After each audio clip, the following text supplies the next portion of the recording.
வாசித்த வேத பகுதி 2 கொரிந்தியர் 5ஆம் அதிகாரம் 1-10 வரை நம்ம வாசித்தோம்.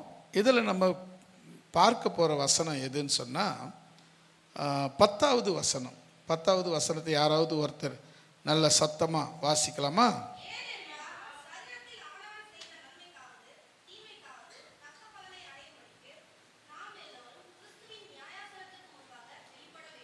ஆமேன். ஒரு அல்லே சொல்லலாமா? மறுபடியும் அதே வசனத்தை படிங்க. சரீரத்தில் அவனவன் செய்த நன்மைக்காவது தீமைக்காவது தக்க பலன் அடையும்படிக்கு நாம் எல்லோரும் கிறிஸ்துவின் நியாயாசனத்துக்கு முன்பாக வெளிப்பட வேண்டும். இப்போ நம்ம பார்க்க போகிற வசனம் என்னன்னு சொன்னால், நாம் சரீரத்தினாலே சரீரத்தின் மூலம் செய்கிற நன்மைக்காவது தீமைக்காவது தக்க பலன் ஏற்ற காலத்தில் கிடைக்கும். அல்லேலூயா. அதனால தான் நான் அந்த ஊழியம் செய்து உங்களுக்கு சொன்னேன். அது என்ன தெரியுமா? ஊழியம் செய்திருக்கிறீங்க, அதற்குரிய பலன், அதற்குரிய வெகுமானம், அதற்குரிய கூலி நிச்சயம் தேவன் அதை பலனாக உங்களுக்கு தருவார். ஆமென். அப்போ நீங்கள் கவனிக்க வேண்டிய விஷயம் என்னன்னு சொன்னால், சரீரத்தில் நமக்கு கொடுக்கப்பட்ட இந்த சரீரத்தில் அவனவன் செய்த என்ன செய்தீங்க? நன்மை செய்தா நன்மைக்கேற்ற பலன், தீமை செய்தா தீமைக்கேற்ற பலன் அடையாமல் நீங்க போக மாட்டீங்க. பாருங்க, நன்மைக்காவது தீமைக்காவது தக்க பலன் அடையும்படிக்கு நாம் எல்லோரும் எங்க இருக்கிறோம்? கிறிஸ்துவின் நியாயாசனத்துக்கு முன்பாக வெளியே வந்து நின்றுதான் ஆகணும், வெளிப்பட வேண்டும். இதுதான் நம்ம இன்னைக்கு பார்க்க போற வசனம். அதாவது நாம் செய்கிற இந்த சரீரம், தேவன் நமக்கு கொடுத்திருக்கிற இந்த சரீரம், இந்த சரீரத்தின் மூலமாய் நாம் செய்கிற நன்மைக்கு தீமைக்கு ஏற்ற பலன் நமக்கு நிச்சயம் வரும். அல்லேலூயா. இப்போ ஒருத்தர் நன்மை செய்கிறாரு, ஒருத்தர் தீமை செய்கிறாரு. அவங்க தீமை செய்கிறவரும் நல்லதாங்க இருக்கிறாரு, நன்மை செய்கிறவரும் அப்படியே தான் கிடக்கிறாரு, தீமை செய்கிறவரும் அப்படியே தான் கிடக்கிறாரு. எந்த பலன் வந்ததாக தெரியலையே அப்படின்னு ஒரு வேளை நீங்கள் நினச்சிங்கன்னா அது உங்களுடைய தவறு. ஏன்னா யார் என்னென்ன செய்கிறாங்களோ அதுக்குரிய பலன் தேவனால் அவர்களுக்கு கொடுக்கப்படுகிறது. அல்லேலூயா. இப்போ சரீரத்தில், அந்த வசனத்தை நல்லா கவனிங்க, சரீரத்தில் நமக்கு கொடுக்கப்பட்ட இந்த உடம்புல, இந்த உடம்பு மூலமா, இந்த சரீரம் மூலமா, இந்த உடம்பு மூலமா நான் செய்கிற நன்மை தீமை கணக்கிடப்படுகிறது. அல்லேலூயா. அப்போ நீங்க என்ன செய்தீங்க? நன்மை என்ன செய்தீங்க, தீமை என்ன செய்தீங்க அப்படின்னு சொல்லி நம்ம பார்க்க போறோம். ஆனால் அதிகபட்சம் தீமை என்ன செய்தீங்கன்னு நான் பார்க்க போறதில்ல, நன்மை என்ன செய்யலாம் அப்படின்றத நாம் பார்க்க போறோம். இன்னொரு வசனம் கூட நம்ம படிக்கலாம். எபேசியர் 5ஆம் அதிகாரம் 7வது வசனம்.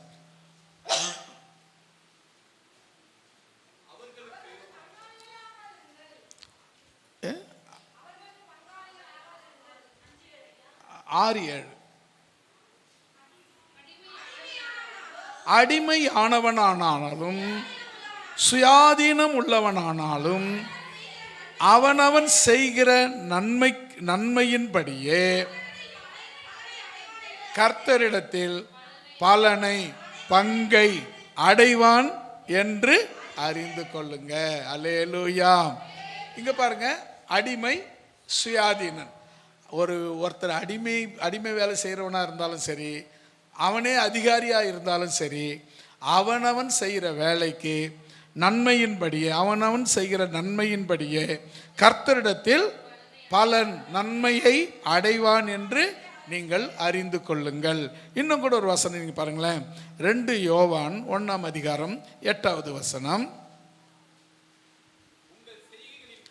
உங்கள் செய்கைகளின் பலனை இழந்து போகாமல் பூரண பலனை பெறும்படிக்கு எச்சரிக்கையாய் இருங்கள். இப்போ அடுத்தது நம்ம பார்க்குறோம். முதல்ல பாருங்க, சரீரத்தில் அவனவன் செய்கிற நன்மைக்காவது தீமைக்காவது தேவனுடைய இயேசு கிறிஸ்துனுடைய நியாயப்பிரமாணத்தின் முன்னே வந்து நின்று தான் ஆகணும், அவ்வளோதான். ரெண்டாவது சொல்கிறோம், ரெண்டாவது வசனத்தில் நம்ம படித்தோம், என்ன சொல்கிறார் பாருங்க, நன்மையின்படியே அவனவன் செய்கிற நன்மையின்படியே கர்த்தரிடத்தில் பங்கடைவான் பங்கடைவான் என்று நம்ம பார்த்தோம். மூணாவது வசனத்தில் பாருங்க, உங்கள் செய்கையின் பலனை, நீங்க செய்கிற செய்கை வேலை, நீங்க செய்கிற காரியம், அவைகளின் பலனை இழந்து போகாதபடிக்கு பூரணமாய் அந்த அதுக்கு பங்கு பெறும்படி, அதற்கான நன்மையை பெறும்படி எச்சரிக்கையாயிருங்கள். அது என்னன்னு சொன்னா, நம்ம இந்த சரீரத்தில் நிறைய பேர் பார்க்குறோம், நிறைய ஏழைகளுக்கெல்லாம் உதவுறாங்க, நிறைய பேர்லாம் நீங்கள் பார்த்துருப்பீங்க. ஏன் இவங்க அப்படி உதவுறாங்க அப்படின்லாம் எப்படின்னா நினச்சிருக்கீங்களா? அப்படின்னா அதுதாங்க அவங்க செய்கிற நன்மை எதுக்கு? பலனை பெற்றுக்கொள்ளும்படியாக. யாரிடத்துல? கர்த்தரிடத்தில். அது எப்படிங்க கர்த்தரை அறியாதவன் கர்த்தரிடத்தில் பெற்றுக்கொள்ள முடியும்? அவன் யாருக்கு உதவி பண்றானா? கர்த்தரால நியமிக்கப்பட்ட ஒருத்தனுக்கு இவன் உதவி செய்யறதுனால அதுக்குரிய பலனை அவன் அடைகிறான். அல்லேலூயா. அவன் கர்த்தரை அறிகிறானோ அறியலையோ, ஆனா கர்த்தருடைய சிருஷ்டிப்புக்கு உதவி செய்யும் போது, கர்த்தருடைய சிருஷ்டிக்கு அவன் தயவு பண்ணும்போது கர்த்தர் அவனை ஆசீர்வதிக்கிறவராக இருக்கிறார். அல்லேலூயா. அப்போ நம்ம தெரிய வேண்டிய விஷயம் என்னன்னு சொன்னா, நாம செய்யற எந்த நல்ல வேலைக்கும் நமக்கு நிச்சயம் பலனுண்டு. நாம செய்யற எந்த தீமைக்கும் நிச்சயம் பலனுண்டு என்பதை அறிந்து நாம் என்ன செய்ய வேண்டும்? கூடுமானவரை, ஏன் முழுக்க நம்மால் இயன்றவரை நன்மையை மட்டுமே செய்ய வேண்டும் என்று உங்களை வேண்டிக் கொள்கிறேன். அல்லேலூயா. இப்போ ஒவ்வொன்றா நம்ம பார்க்க போகிறோம். என்னென்ன எதெல்லாம் நன்மையா நம்ம பார்க்கலாம் அப்படின்னு சொல்லி பார்க்கலாம். முதலாவதாக மத்தேயு எழுதின சுவிசேஷம் 5ஆம் அதிகாரம் 1-4 வசனங்களை நம்ம வாசிக்கலாம். 6, மத்தேயு 6ஆம் அதிகாரம் 1-4 வரை.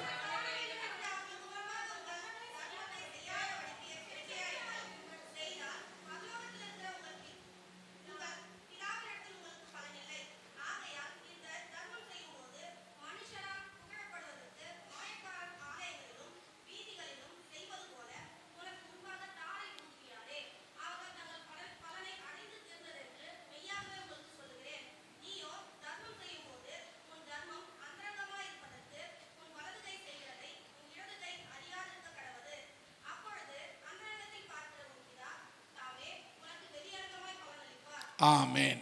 ஒரு அல்லேலூயா சொல்லிடலாமா? எதுக்கு அல்லேலூயா சொன்னீங்க? சொன்னோம். எதுக்கு தெரியுமா? தர்மம் செய்வதனால் கிடைக்கும் பலனை குறித்து நம்ம தெரிஞ்சுக்கணும். முதலாவது கவனிங்க, பலன், இந்த தர்மம் எப்படி செய்யக்கூடாது அப்படின்னா, மற்றவங்க பார்க்கறதுக்காக ஃபோட்டோ எடுக்கிறது, மற்றவங்க பார்க்கறதுக்காக போஸ் கொடுக்கறது, மற்றவங்களை கூட்டம் கூட்டிகிட்டு கொடுக்கறது, அதெல்லாம் செய்யலாம். ஏன்னா சில உதவிகள் அப்படி தான் செய்தாகணும், வேறு வழி கிடையாது. இப்போ ஒரு அரசியல்வாதி அது மாதிரி உதவி செய்கிறாருன்னா அதுக்கு அவசியம், அதுக்கு அவருடைய இதில் தேவை. நான் இதெல்லாம் செய்தேன் அப்படின்னு சப்மிட் பண்ணணும், கணக்கு கொடுக்கணும். அதனால் அவர் கணக்கு எடுக்கிறார். மற்றபடி தர்மம் செய்கிறத நாம் எல்லாம் டம்டாம் அடித்து, வாங்க நான் தர்மம் பண்ண போகிறேன்னு பீத்திக்க கூடாது அப்படின்னு வசனம் சொல்லுது. இப்போ மறுபடியும் அந்த வசனத்தை படிக்கலாமா? மனுஷர் காண வேண்டும் என்று அவர்களுக்கு முன்பாக உங்கள் தர்மங்களை செய்யாதபடிக்கு ரொம்ப எச்சரிக்கையா இருங்க, ஜாக்கிரதையா இருங்க. அப்புறம் பாருங்க, செய்தால் பரலோகத்தில் இருக்கிற உங்கள் பிதாவினிடத்தில், ஆமேன். நீங்கள் அப்படி எல்லாரும் பார்க்கணும், எல்லாரும் பார்க்குற மாதிரி செய்யணும்னு நினச்சிங்கன்னா உங்களுக்கு பிதாவினிடத்தில், பரலோகத்தில் இருக்கிற தேவனிடத்திலிருந்து உங்களுக்கு பங்கு இல்லை, பலன் இல்லை. அடுத்தது 2வது வசனம் பாருங்களேன். ஆகையால் நீ தர்மம் செய்யும் போது மனுஷரால் புகழப்படுவதற்கும் மாயக்காரர் ஆலயங்களிலும் வீதிகளிலும் செய்வது போல உனக்கு முன்பாக எல்லாம் என்ன புகழணும். பாரு, நான் பெரிய தர்மகர்த்தா, நான் பெரிய தர்மசாலி, நான் எனக்கு உண்டானதெல்லாம் தர்மம் பண்ணிட்டு இருக்கேன் அப்படின்னு ரோட்டில் போகும்போது வரும்போதெல்லாம் புகழணுன்றதுக்காக இந்த தர்மத்தை செய்யாத, தாரை ஊதி வீயாத, அதை போட்டு மைக்கில் சொல்லிக்கின்னு இருக்காத, பேனர் அடித்து ஒட்டாத, நீ பாட்டுன்னு யாரு பார்க்குறாங்களோ பார்க்கல நீ செய்ய. அப்போ வெளியரங்கமாக நீ செய்தினா தேவன் வெளியரங்கமாக உனக்கு பலன் கொடுப்பார். இந்த வசனம் பாருங்க. உனக்கு முன்பாக தாரை ஊதுவியாதே, அவர்கள் தங்கள் பலனை அடைந்து தீர்ந்து விட்டது. முடிஞ்சிடுச்சு அவங்களது, அவங்க பலன் பெற்றாச்சு. அப்புறம் என்று மெய்யாகவே உங்களுக்கு சொல்லுகிறேன், நீங்க தர்மம் செய்யும் போது உங்க தர்மம் எப்படி இருக்கணும்? உங்க தர்மம் எப்படி இருக்கணும்? அந்தரங்கம்னா என்ன? யாருக்கும் தெரியாம தர்மம் பண்றது யாருக்குமே தெரியாது. ஒரு ஒரு ஒரு ஸ்டோரி படித்தேன். 1960 ஒரு அப்போல்லாம் கூரை ஸ்கூல், கூரையில் ஒரு ஸ்கூல் இருந்து தான் 1960 அதில் ஒரு வாத்தியார், இளம் வயது வாத்தியார், படித்து முடித்து வாத்தியாராக அவர் ஜாயின் பண்ணுறார். அவருக்கு சம்பளம் 1000 ரூபாய். அந்த 1000 ரூபாயில் 200 ரூபாய் இவர் செலவுக்கு எடுத்துக்குவாராம். மிச்சம் 800 ரூபாயில் அதில் படிக்கிற பிள்ளைங்களுக்கு ஏதாவது நோட்டு, புக்கு, பென்னு, பென்சிலு என்ன தேவைப்படுதோ அதை வாங்கி கொடுத்து அந்த பசங்களை படிக்கிறதுக்கு உற்சாகப்படுத்துவாராம். இப்படி காலங்கள் போயிட்டுருக்க அவருடைய சம்பாத்தியம், அவருக்கு ஒன்றும் கல்யாணம் பண்ணிக்காத ஒரு இளம் வாலிப ஆசிரியர். அவர் தன்னுடைய பணத்தை எல்லாம் செலவு பண்ணி இப்படியே செய்துட்ருக்காராம். அந்த அந்த அவர் வகுப்பில் படித்த ஒரு பையன், முத்துன்ற ஒரு பையன், அவன் நல்லா படிக்கிறவன், சுட்டியும் கூட. நல்லா படிக்கிற பசங்க கொஞ்சம் வாழாக தான் இருப்பாங்க. நல்லா படிக்கிற பையன் கொஞ்சம் சுட்டியும் கூட. என்ன ஆச்சுன்னா, அவனை அந்த ஆசிரியர் பார்க்குறாரு, அவனை சரியான வழியில் நடத்துனாரு. அவன் நல்லா படித்தான், ஒரு 10வது வரலும் படிச்சுட்டான். அதுக்கு மேலே படிக்க வைக்கிறதுக்கு அவங்க வீட்டில் வசதி இல்லை. அவங்க அப்பா என்ன சொன்னார், இல்லைடா நீ படிக்க முடியாது, ஏதாவது வேலைக்கு போ, ஏதாவது கூலி வேலைக்கு போ, இல்லை அந்த வேலைக்கு போ அப்படின்னு சொல்லிட்டார். இப்போ உடனே அவன் என்ன பண்ணுறான்னா, எனக்கு சொல்லி கொடுத்தாரே அந்த வாத்தியார், அவரை போய் பார்ப்பேன் அப்படின்னு சொல்லி வீட்டுக்கு தெரியாமல் மறையுமாக ஓடி ராத்திரியாக ஓடி அந்த ஆசிரியரை பார்க்குறான். அவரை பார்த்துட்டு, ஐயா நான் 10வது வரலும் இதுவரையிலும் ஃபஸ்ட்டு மார்க் எடுத்திருக்கேன், இதுவரையிலும் நீங்கள் சொல்லி கொடுத்ததுலேருந்து, நீ படிக்க வச்சதுலேருந்து, இப்போ படிச்சிருக்கிற படிப்பில் 10வதுல கூட நான் தான் முதல் மாணவனாக இருக்கிறேன், நல்லா படிச்சிருக்கிறேன். ஆனால் மேற்கொண்டு படிக்க வைக்க எங்கள் வீட்டில் வசதி இல்லை, நான் என்ன செய்யட்டேன்? உடனே அவர் கல்யாணத்துக்காக சேமித்து வச்சிருந்த பணத்தை 50,000, நான் சொல்கிற டைமில் இதெல்லாம் பெரிய பணம், 1000 ரூபாய் சம்பளம்ன்றது இப்போ இருக்கிற 1 லட்ச ரூபா வாங்குறாங்களோ அதுக்கு சமம்.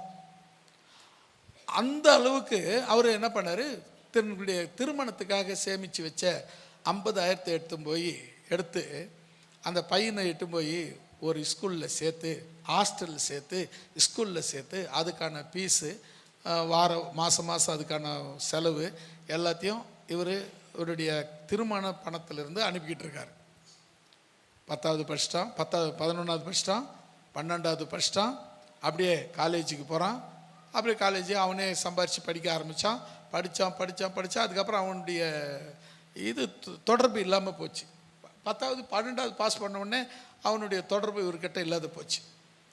ஆனால் அவன் படிக்கும்போது அவன் கிளாஸில் படிக்கும்போது சொல்லிக்கிறான், சார் நான் வருங்காலத்தில் கலெக்டர் ஆகி உங்களை என் காரில் ஏற்றிக்கிட்டு போவேன் அப்படின்னு சொன்னான். இந்த வார்த்தை மட்டும் அந்த ஆசிரியருக்கு மனசில் பதிஞ்சிச்சு. அப்படி இருந்துச்சு. அதுக்கப்புறம் அவனை காணோம். +2 பாஸ் பண்ணுற வரலும் ஆசிரியர் உதவி பண்ணார், அவருடைய சேமிப்பை உதவி பண்ணார். அதாவது கல்யாணத்துக்குன்னு வச்சுருந்த காசை கொடுத்துட்டாரு, கல்யாணம் பண்ணிக்கல. அவ்வளோதான், முடிஞ்சு போச்சு. அவர் கல்யாண வாழ்க்கை முடிஞ்சு போச்சு. அதுக்கப்புறம் மீதி உள்ள வாழ்க்கையை பசங்களுக்காகவே ஸ்கூலுக்காகவே வாழ்ந்துட்டார். இந்த பையன் போனான் பாருங்க, இவன் போனான், படித்தான், ஒரு வேலை செய்து அதில் படித்து காலேஜ் படித்து ஒரு நாள் அவன் காரில் வரான். இந்த ஆசிரியர் ஒரு வாடகை வீட்டில், ஒரு சின்ன வாடகை வீட்டில் குடியிருக்கிறாரு. இருக்கிறது போதும், இருக்கிறத மாதிரி வாழ்ந்துருவோன்னு சொல்லிட்டு வாழ்ந்துட்டு இருக்காரு. ஒரு காரு வந்து நிற்குது, அதுக்கு பின்னால் ஒரு 10 கார் வந்து நிற்குது. உடனே யாருன்னு வந்து வெளியே வந்து பார்க்குறாரு. ஒரு நல்ல உயரமான, ஒரு நல்ல பெரிய பொறுப்பில் இருக்கிற ஒரு பையன், ஒரு வாலிபன். நேராக போய் சாஷ்டாங்கமாக ஒரு காலில் விழுந்தான். அது யாருன்னா, அவர் தான் கல்யாணத்துக்குன்னு வச்சுருந்த பணத்தை எடுத்து படிக்க வச்சார் பாருங்க, முத்துன்னு ஒரு பையன். அந்த பையன்தான். அவன் இப்போ யாராகிக்கிறான் தெரியுமா? மாவட்ட கலெக்டர் ஆகிட்டான். பின்னால் 10 கார் நிற்குது. எல்லாம் போலீஸ் அதிகாரிகள்லாம் நிற்கிறாங்க. எல்லாம் அவர் கீழே வேலை செய்கிற அதிகாரிகள்லாம் நிற்கிறாங்க. ஏதோ ஒரு டியூட்டியில் வேலை ஏதோ பார்க்க போகிறாருன்னு பார்த்தா, கடைசி அவர் எதோ தெரியுமா முதல்ல பார்த்தாரு? அவரை நடத்தின, அவரை கற்றுக் கொடுத்த, அவரை வழி நடத்தின, அவருக்கு உதவி செய்த, அவருக்கு தர்மம் பண்ண அந்த ஆசிரியரை, அவனுக்காக தான் வாழ்க்கையே கொடுத்துட்ட அந்த ஆசிரியரை பார்த்து சாஷ்டாங்கமாக காலில் விழுந்துட்டான். ஏன்னா அவருக்கு இப்போ யாரும் கிடையாது. ஒரு சின்ன வீடு, ரொம்ப சின்ன வீடு, ஒரு ஆள் இருக்கிற வீடு தான் அவர் வாடகையில் இருக்கிறாரு. அதுவும் வாடகை வீடு. வர்ற பென்ஷனை வச்சு லைஃப்பை ஓட்டிக்கின்னு அந்த மீதி இருக்கிற பணத்தை அந்த ஸ்கூலுக்கு மறுபடியும் பிள்ளைங்களுக்கு உதவி பண்ணிகிட்டு இருக்கார். அவர் முழுக்க பிள்ளைங்களுக்கு உதவி பண்ணுறது தான் அவருடைய நோக்கமாகவே இருக்குது. கடைசியில் அந்த பையன் வந்தான், காலில் விழுந்தான், எழுந்து தூக்கி விட்டார். யாருப்பா நீ அப்படின்னு கேட்குறாரு. ஐயா என்ன தெரியலையா அப்படின்னா, தெரியலப்பா அப்படின்றாரு. சொல்கிறான், நான் தான் ஏன் உங்கள் முத்துன்னு சொன்னான். அல்லேலூயா, நான் தான் உங்கள் முத்து அப்படின்னு சொன்னான். உடனே 2 பேரும் கட்டி பிடிச்சி அழுதாங்க. அவங்க அன்பை அழுகையாக காண்பிச்சாங்க, அன்பை வெளிப்படுத்தினாங்க. அதுக்கப்புறம், ஐயா நீங்கள் வாங்க, இதுக்கப்புறம் இங்கே இருக்க வேணாம், நீங்கள் இதுக்கப்புறம் என் கூட தான் இருக்கணும் அப்படின்னு கூப்பிட்றான். அவர் சொன்னார், இல்லைப்பா நீ போய் வேலையை பாரு, நான் இந்த வீடு போதும், இந்த இடம் போதும், இதுவே எனக்கு திட்டமாக இருக்குது, எனக்கு சரியாக இருக்குது. அப்போ அவன் என்ன சொன்னான், நீங்கள் என் கூட வாங்க, இல்லைன்னா நான் நீங்கள் இருக்கிற வீட்டுக்கு வந்துடுறேன். எது சரியாக இருக்கும்? பிறகு ஒரு தர்ம சங்கடமான சூழ்நிலை. ஒன்று, இவர் கலெக்டர் வீட்டுக்கு போகணும். இப்போ அவர் கலெக்டர், அவருக்குரிய குவார்ட்டர்ஸ், அவருக்குரிய ஆட்கள், அவருக்குரிய எல்லாம் அவருக்கு இப்போ இருக்கு. இப்போ அவர் இங்கே வந்தார்னா இது என்ன ஆகிடும்? இப்போ கலெக்டர் வீடாக மாறிடும், அதுக்குரிய எல்லா வசதியும் இதுக்கு வந்துடும். அப்போ அவர் கேட்குறாரு, நீங்கள் அங்கே வரீங்களா இல்லை நான் இங்கே வரட்டுமா அப்படின்னு கேட்குறாரு. சரி, ஆசிரியர் யோசித்தார். சரி நம்மளே அங்கே போயிடலான்னு சொல்லி அங்கே போனார். நைட்டு காலையில் எந்திரிக்கிறார், போய் படுத்து காலையில் எந்திரிக்கிறாரு. காலையில் அவருடைய 2 பசங்க ஓடியாந்து, தாத்தா காப்பி அப்படின்னாங்க. அப்போ அவர் யோசித்தாராம், நான் என்னுடைய திருமண வாழ்க்கையை ஒழிச்சிட்டேன், எனக்கு குடும்பம் இல்லாத போச்சு அப்படின்னு நான் கொஞ்சம் கூட சலனப்படலை. ஆனால் எனக்கு ஒரு நல்ல குடும்பத்தை கர்த்தர் தேவன் கொடுத்தார். அல்லேலூயா. நம்ம செய்கிற தர்மம் என்னைக்கும் வீண் போகவே போகாது. அதை தான் நீங்கள் தெரிஞ்சுக்கணும். இந்த ஆசிரியர் போல நாமும் தர்மம், அவர் பாருங்கள் யாருக்கும் தெரியாது, அவர் செய்த தர்மம் யாருக்கும் தெரியாது. அவரை இட்டுன்னு போய் ஒரு ஸ்கூலுக்கு இட்டு போகிறான். ஒரு ஸ்கூலுக்கு இட்டு போகிறான், அந்த கலெக்டர் ஒரு ஸ்கூலுக்கு இட்டு போகிறாரு. என்னன்னா அவர் பேரால் ஒரு ஸ்கூலை கட்டியிருக்கிறான். அது 10th வரை இருக்கிற ஸ்கூல், +2 வரை இருக்கிற ஸ்கூலு. இலவசமாக படிக்கும்படி அந்த ஸ்கூலை இந்த கலெக்டர் தன் சொந்த பணத்தில் கட்டி கொடுத்து இவர் பேரால் அதை கட்டி கொடுத்துருக்கு. அல்லேலூயா. பாருங்க, செய்கிற தர்மம் என்றைக்கும் வீண் போகாது. அவர் தார ஊதி விற்கலை. அதாவது நான் படித்தேன், என் கல்யாணம் பண்ணிக்காமல் நான் அவனை படிக்க வச்சேன், யாருக்கிட்டையும் எங்கேயும் சொல்லிக்கவே இல்லை. யார் சொல்லி தெரியுமா? அந்த கலெக்டர் சொல்லி தான் எல்லாருக்கும் தெரியும். அல்லேலூயா. அப்போ நீங்கள் என்ன செய்யணும்னு சொன்னால், நீயோ தர்மம் செய்யும்போது உன் தர்மம் அந்தரங்கமாக இருக்க வேண்டும். அல்லேலூயா. எல்லாருக்கும் தெரியணும், வாங்க நான் எல்லாருக்கும் செய்கிறோம் பாருங்க அப்படின்னு சொல்ல வேண்டிய அவசியம் இல்லை. அது செய்தா அது தர்மம் இல்லை. அல்லேலூயா. அடுத்தது பாருங்க, அந்த வசனம், உன் வலது கை செய்கிறதை உன் இடது கை அறியாது இருக்க கடவது. அப்பொழுது அதை பார்த்துக்கிட்டு இருக்கிற, மறைவாயிருந்து பார்த்துக்கிட்டு இருக்கிற உன் ஆண்டவராகிய இயேசு உனக்கு வெளியரங்கமாய் பலன் அளிப்பார். அல்லேலூயா. சரி, முதல் செய்ய வேண்டிய நல்லது தாங்க, தர்மம் செய்யணும். அது மற்றவங்க பார்க்குற மாதிரி பீத்திக்கின்னு செய்யக்கூடாது. அதுதான் அது பேர் சொல்கிறதுக்கு பீத்திக்கிறதுன்னு. அது நம்ம செய்யக்கூடாது. ஏன் தெரியுமா? நாம் செய்கிறது அது தேவனுக்கு தெரிஞ்சால் போதும், வேற யாருக்கும் தெரியல. இந்த ஆசிரியர் பாருங்க, தர்மம் செய்தார். அவர் வாழ்க்கையே தியாகம் பண்ணி தர்மம் செய்தார். அவர் பேரால் 12ஆம் வகுப்பு வரை ஒரு பள்ளிக்கூடம் கட்டப்பட்டது. அவர் அந்த பேருக்கு அவர் பேரை வச்சிருக்கு, அந்த பள்ளிக்கூடத்துக்கு அவர் பேர் இருக்கு. அதுக்கப்புறம் கலெக்டருக்கு இவர் தகப்பனாக மாறிட்டார். கலெக்டருடைய குடும்பத்துக்கு இவர் தான் தகப்பனாக மாறினார். இப்போ யோசித்து பாருங்க, தேவன் நாம் செய்கிற தர்மத்துக்கான பலனை கொஞ்சம் லேட் ஆகும் சில விஷயங்கள், ஆனால் சரியான நேரத்தில் அமையும். அல்லேலூயா. சரி, ரெண்டாவது, அதுக்கு அடுத்த வசனம் 5வது வசனத்திலிருந்து 13வது வசனம் வரை. நீ ஜபம் பண்ணும்போது மாயக்காரரை போல இருக்க வேண்டாம், மனுஷர் காணும்படியாக ஜப ஆலயங்களிலும் வீதிகள் சந்துகளிலும் நின்று ஜபம் பண்ண விரும்புகிறார்கள். அவர்கள் அந்த பலனை அடைந்து தீர்ந்தது என்று மெய்யாகவே உங்களுக்கு சொல்லுகிறேன். நீயோ ஜபம் பண்ணும்போது உன் அறை வீட்டுக்குள் பிரவேசித்து உன் கதவை பூட்டி அந்தரங்கத்தில் இருக்கிற உன் பிதாவை நோக்கி ஜபம் பண்ணு. அப்பொழுது அந்தரங்கத்தில் பார்க்கிற உன் பிதா வெளியரங்கமாய் உனக்கு பலன் அளிப்பார்.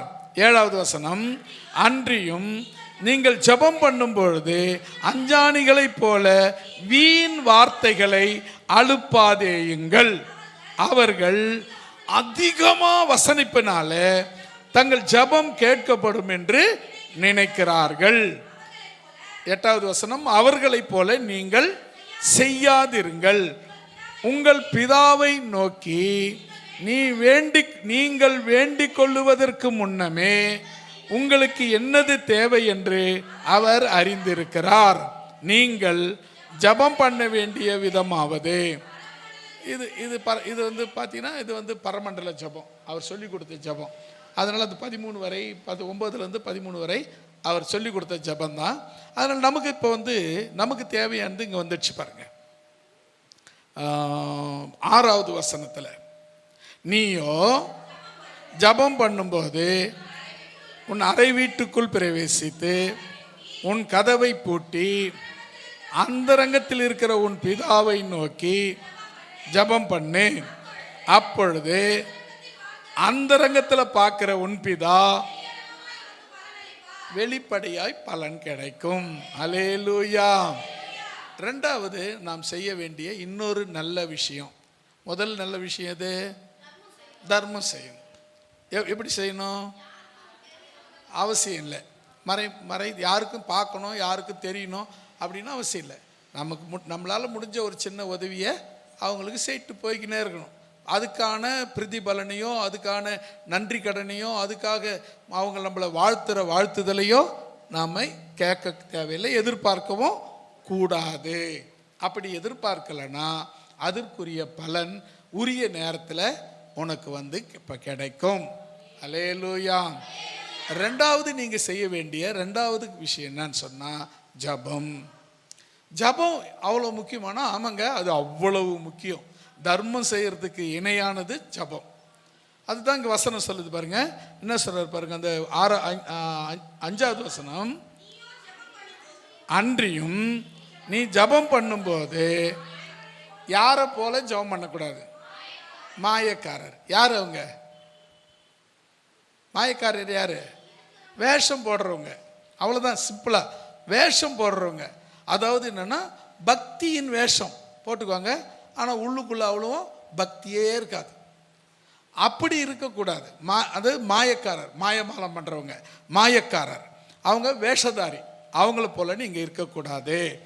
அவர்கள் ஜபம் அவர்களுடைய காணும்படியாக அவர்கள் ஜபம் ஆலயங்களிலும் வீதிகளின் சந்துகளிலும் நின்று ஜபம் பண்ண, எல்லாம்ப்பா என்ன ஜபம் பண்ணுறாரு அப்படின்னு சொல்லணுன்றதுக்காகவே இவங்க இந்த இடங்கள்லாம் ஜபம் பண்ணுறாங்க. நீங்கள் அப்படி பண்ணாதீங்க. அப்போ நீங்கள் எப்படி பண்ணணும் அப்படின்னா 6வது வசனம் சொல்லுது பாருங்க. நீயோ ஜபம் பண்ணும்போது முதல்ல அந்த ஜபங்கிறது என்னன்னா நீயும் ஆண்டவரும் பேசுறது. அதுக்கு நம்ம டாம் அடிக்கணும்னு அவசியம் இல்லை ஒரு பெரிய சத்தம் போட்டு எல்லாரையும் கூப்பிட்டு வச்சு சொல்லணும்னு அவசியம் இல்லை. நீ எப்படி இருக்கணும்னா, நீ முதல்ல உன் வீட்டுக்குள்ளே போ, உன் ரூமுக்குள்ளே போ, உன் ஜப அறைக்குள்ளே போய் கதவை சாத்தி, யாருக்கு தெரியணும் இந்த ஜபம்? யாருக்கும் தெரியக்கூடாது அப்படின்னு ஆண்டவருக்கும் தெரியக்கூடாதுன்னு அர்த்தம் இல்லை. யாருக்கு தெரியணும்? ஆண்டவருக்கு தெரியணும். யாருக்கு தெரியக்கூடாது? மற்ற யாருக்கும் தெரியணும்னு அவசியம் கிடையாது. ஆனா நீ பண்ற ஜபம் அந்த ரங்கத்தில் இருக்கிற உன் பிதாவை நோக்கி அவர் பார்க்கும்படி ஜபம் பண்ணணும். சில பேர் பார்த்தீங்கன்னா ஜபம் பண்ணுவாங்க, ஆண்டவர் பார்க்குறாரா இல்லையானா ஒன்றுமே கிடையாது. அவங்க பாட்டு, நான் ஒருத்தரை அவங்கள சொல்லலாமா வேணாமான்னு தெரியல, ஒரு சகோதரி அவங்க ஐயா நான் ஜபம் பண்ண போகிறேன் அப்படின்னாங்க. அப்படியே இப்போ என்னடா எழுப்புதல் அப்படின்னு மனசுக்குள்ள நினச்சிக்கின்னு, சரி பண்ணுங்க சிஸ்டர் நாங்கள் சொல்லிட்டு வெளியே நின்ட்டோம். ஏன்னா ஜபம் பண்ணும்போது எப்பவுமே நாங்கள் டிஸ்டர்ப் பண்ண மாட்டேன். ஜபம் பண்ணுறவங்கள சர்ச்சில் ஜபம் பண்ண போகிறேன்னு சொல்கிறவங்கள நான் டிஸ்டர்ப் பண்ண மாட்டேன். எல்லாரும் அப்படி கிடையாது, அவங்க மட்டும்தான் அப்படி. அதனால் சொல்ல வரேன். ஜபம் பண்ணிக்கினது நல்லா அந்நிய பாஷையில் பேசி, அப்பா நம்ம கூட ஒரு நாள் இது மாதிரி பேசலையடா அப்படின்னு நினச்சிட்டே இருக்கிறேன். ஃபோனு க்ரிங் க்ரிங்னுச்சு. அந்நிய பாஷை என்ன ஆச்சுன்னு தெரியல, ஹலோ அப்படின்றாங்க. இது ஜபமா? இதுக்காக நம்ம சர்ச்சை திறந்து விட்டோம். யோசித்து பாருங்க. என்னன்னா ஜபம்னா தேவனோடு பேசுகிறது மட்டும்தான். அல்லேலூயா. அந்த இடத்துல ஃபோனை நீ என்ன பண்ணியிருக்கணும்? ஆஃப் பண்ணியிருக்கணும், இல்லை வெளியே வச்சுட்டு போயிருக்கணும். ஏன் அப்படின்னா ஃபோன் இப்போ உனக்கு என்ன எண்ணம்? ஃபோன் வருது, அதையும் பார்த்துக்கலாம், இதையும் பார்த்துக்கலாம், அங்கேயும் பேசிக்கலாம், இங்கேயும் பேசிக்கலாம். இது என்னன்னா டபுள் மைண்டு.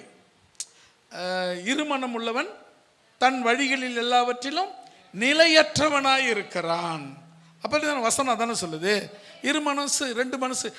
ஜபம் ஒரு பக்கம், ஜபம் ஒரு பக்கம் போகணும், ஜபம் போகணும், ஜபம் போகணும், ஜபம் போகணும் அப்படின்னு இருந்தீங்கன்னா நீ ஒரு நாள் கூட நீ நிம்மதியாகவே இருக்க முடியாது. ஏன்? நல்லாவே இருக்க முடியாது. ஒன்று ஜபத்தில் இரு, இல்லை ஃபோனோடு ஒழிஞ்சி செத்துப்போ. அதை விட்டுட்டு இதில் ஒரு கை இதில் ஒரு கை வச்சுக்கிட்டு இருந்தீங்கன்னா என்ன பண்ண மாட்டேன்? ஒரு பிரயோஜனமும் கிடையாது. அதுதான் வசனம் சொல்லுது. நீ ஜபம் பண்ணும்போது உன் அறை வீட்டுக்குள் பிரவேசித்து உன் கதவை பூட்டி அந்தரங்கத்தில் பார்க்கிற உன் பிதாவை நோக்கி ஜபம் பண்ணு. அப்பொழுது அந்தரங்கத்தில் பார்க்கிற உன் பிதா உனக்கு வெளியரங்கமாய் பலன் அளிப்பார். அல்லேலூயா. இப்போ வெளியரங்கமா பலன் வந்துச்சா? ஆமென். எப்போ? நான் ஆண்டவரோடு அந்தரங்கமாய் ஜெபம் பண்ணும்போது அவர் வெளியரங்கமாய் பலனை கொடுக்கிறவராக இருக்கிறார். 7வது வசனம், அன்றியும் நீங்கள் ஜெபம் பண்ணும்போது அஞ்சாணிகளை போல வீண் வார்த்தைகளை. நிறைய பேர் என்ன ஜெபத்தில் உங்களுக்கு நான் ஏற்கனவே சொல்லியிருக்கிறேன். ஒருத்தர் உடம்பு சரியில்லை, பாஸ்டரை கூப்பிட்டாங்க. ஐயா உடம்பு சரியில்லையா, சீரியஸாகிறாரியா, வந்து ஜெபம் பண்ணிட்டு போங்கய்யா அப்படின்னாரு. பாஸ்டர் கிளம்பும்போது அவங்க அசிஸ்டண்ட்டை கூப்பிட்டுன்னு போனார். எப்பா வாப்பா, அந்த அம்மா உடம்பு சரியில்லைன்னு சொன்னாங்க, போய் ஜெபம் பண்ணிட்டு வரலாம் அப்படின்னு போனாங்க. 2 பேரும் போகிறாங்க. பாஸ்டரும் அவரும் போனாங்க. உடம்பு சரியில்லை, ரொம்ப சீரியஸாக தான் இருக்குது, இப்போ ஜெபம் பண்ணோம். சரி அசிஸ்டண்ட்டு வந்துக்கிறான், கூட வந்துக்கிறான், எனக்கு ஜெபம் கொடுக்கலன்னு சொல்லிட்டு கேட்க போகிறான்னு சொல்லிட்டு அவர் என்ன பண்ணார், அசிஸ்டண்ட்டை கூப்பிட்டுப்பா நீ ஜெபம் பண்ணுப்பா, அடுத்தது நான் ஜெபம் பண்ணுறேன் அப்படின்னாரு. இவன் ஜெபம் பண்ண ஆரம்பித்தான். பண்ணுறான். அவருங்களும் முடிப்பாங்கன்னு பார்த்தா முடிக்கவே இல்லை. அவன் என்ன பண்ண, ஆண்டவரே இதே போல அமெரிக்காவில் எத்தனையோ வியாதிஸ்தர்கள் இருக்கிறார்கள், அவர்களை சுகமாக்கும் ஆண்டவரே. இதே போல சிங்கப்பூரில் எத்தனையோ பேரர்கள் இருக்கிறார்கள், அவர்களை சுகமாக்கும் ஆண்டவரே. இதே போல மலேசியாவில் எத்தனையோ பேர்கள் இருக்கிறார்கள், அவர்களை சுகமாக்கும் ஆண்டவரே. இப்படி ஆஸ்திரேலியாவில் எத்தனையோ பேர் இப்படி இருக்கிறார்கள், அவர்களை சுகமாக்கும் ஆண்டவரே அப்படின்னு சொல்லி உலகம் பூரா சுற்றிட்டு வந்து ஜபத்தை முடிக்கிறான். எல்லாம் ஒன்று அழுகுறாங்க. என்னடானா அவங்க செத்து போயிட்டாங்க. அவன் மேலே பாஸ்டரை பார்த்து, எப்பையா நீ அமெரிக்காவுக்கு போனியா, அப்பவே போயிட்டுறா அப்படின்னு. என்னன்னா ஜபம்னா ஆண்டவரை நோக்கணுமே தவிர, ஆண்டவர் உன்னை நோக்கணுமே தவிர லொடன்னு பேசிக்கந்தா பக்கத்தில் இருக்கிறவங்களுக்கே பிடிக்காது. அப்புறம் எப்படி ஆண்டவருக்கு பிடிக்கும்? ஜபம்னு என்ன சொன்னா கருத்தா இருக்கணும். அல்லேலூயா. எப்படி 4 வார்த்தை சொன்னாலும் நறுக்குன்னு சொல்லணும்னு ஒரு சொல்லுவாங்கள்ல பழமொழி. அதை போல் ஆண்டவரோட நீங்கள் பேசுறது எப்படி இருக்கணும்னா, ஆண்டவர் உங்களை நோக்கி பார்க்கணும். என்னடா பண்ணுறான் இவன், என்னடா பண்ணுறா இவோ அப்படின்னு பார்க்கணும். அதுதான் ஜபம். அதை விட்டுட்டு நீ பாட்டுன்னு வாயிலையும் வயிற்றுலையும் அடிச்சுக்கின்னு குயோ முறியோன்னு கத்திக்கின்னு திடீர்னு பாட்டு போடுவாங்க, திடீர்னு அழுவாங்க, திடீர்னு என்ன பண்ணுறாங்கன்னு அவங்களுக்கும் தெரியாது, என்ன பண்ணுறாங்கன்னு ஆண்டவருக்கும் தெரியாது, என்ன பண்ணுவார் அவரும் அப்படின்ற மாதிரி போயிடும். நான் ஒரு சபைக்கு போயிருந்தேன் திருப்புலிவனத்தில். திருப்புலிவனம் தெரியல, உத்தரமேரூர் தாண்டி காஞ்சிபுரம் போகிற வழியில் திருப்புலிவனம் ஒரு ஊர். அங்கே ஒரு சபை என்னை கூப்பிட்டுருந்தாங்க. இப்போல்லாம் இல்லை, அப்போ ஆரம்ப காலங்களில். இப்போல்லாம் எங்கேயும் அதிகமாக போகிறதில்ல. போகும்போது மேடையில் நாங்களாம் மேடையில் உட்காந்துருந்தோம். ஜெபம் பண்ண சொன்னாங்க. ஜெபம் பண்ணுங்க அப்படின்னா ஒரு அம்மா இந்த